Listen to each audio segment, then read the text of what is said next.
এরপরে কোরআনের নেক্সট আয়াতে আসে, অতঃপর আমি মুসার প্রতি ওহী পাঠালাম, মানে আল্লাহ সুবহানাহু ওয়া তাআলা বলছেন তাই আমি মুসার উপর, মুসা আলাইহিস সালামের উপর উনি ওহী পাঠালেন। তোমার লাঠি দ্বারা সমুদ্রে আঘাত করো। মুসা আলাইহিস সালামকে নির্দেশনা দিলেন আল্লাহ যে তুমি লাঠি দ্বারা সমুদ্রে আঘাত করো, ফলে তা বিভক্ত হয়ে গেল, সমুদ্র পাক হয়ে গেল।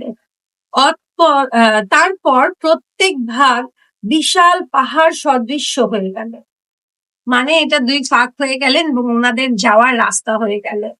তারপরে আল্লাহ বলেছেন, আর আমি অপর দলটিকে সেই জায়গায় নিকটবর্তী করলাম। তখন আল্লাহ সুবহানাহু ওয়া তাআলা আস্তে আস্তে যে ফেরাউনের দলটাকে আস্তে আস্তে কাছে নিয়ে আসলেন সমুদ্রের মধ্যে। মুসা আলাইহিস সালামরা তো যখনই সমুদ্র ফাঁক হয়ে গেলেন ওনারা যাওয়া শুরু করলেন, ফেরাউনের দলও যাওয়া শুরু করলো। আর আমি মুসা ও তার সাথে যারা ছিল সকলকে উদ্ধার করলাম। তার মানে আল্লাহ সুবহানাহু ওয়া তাআলা বলছেন যে আমি ওইটা পার করে দিয়ে ওদের সবাইকে উদ্ধার করলাম।